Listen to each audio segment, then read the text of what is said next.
Number 5. Clay Allen Duke, who originated from Florida, was an unemployed 56-year-old man. He was described as a troubled man who suffered from bipolar disorder. In 1999, Clay had been convicted for aggravated stalking and attempted to ambush with a rifle.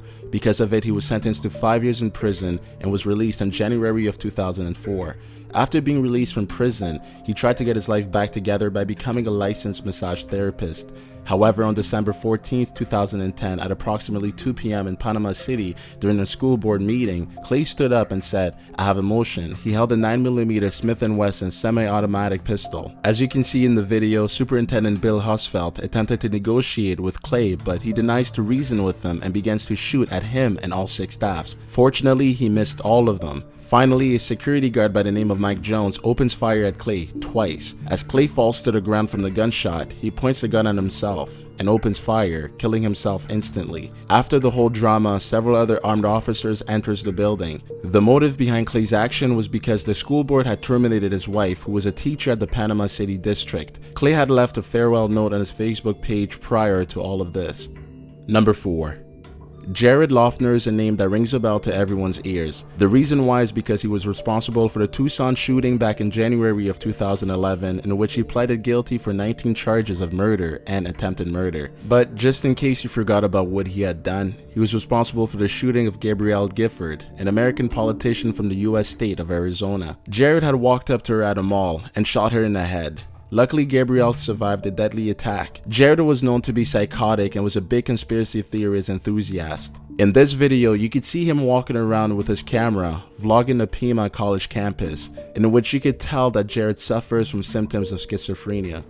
If the student is unable to locate the external universe, then the student is unable to locate the internal universe. Number 3.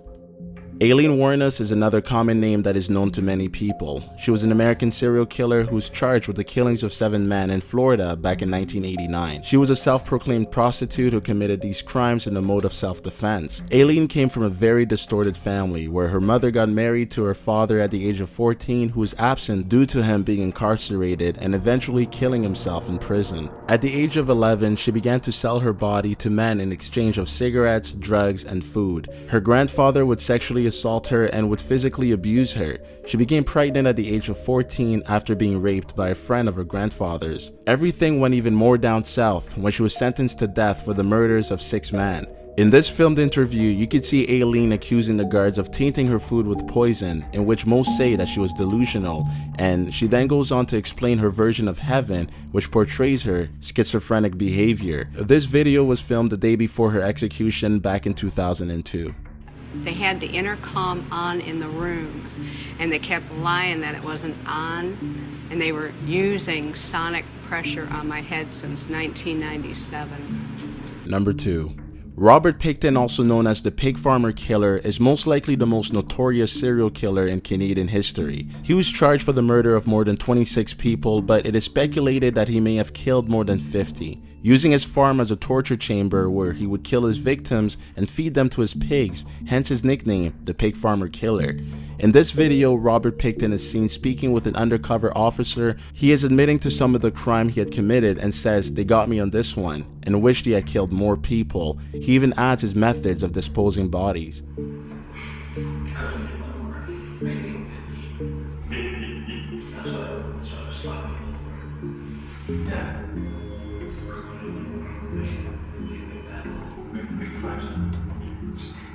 Number 1. Now, the full and original video is quite disturbing to watch. It involves 2 Ukrainian teenagers, Viktor Syenko and Igor Superyuk.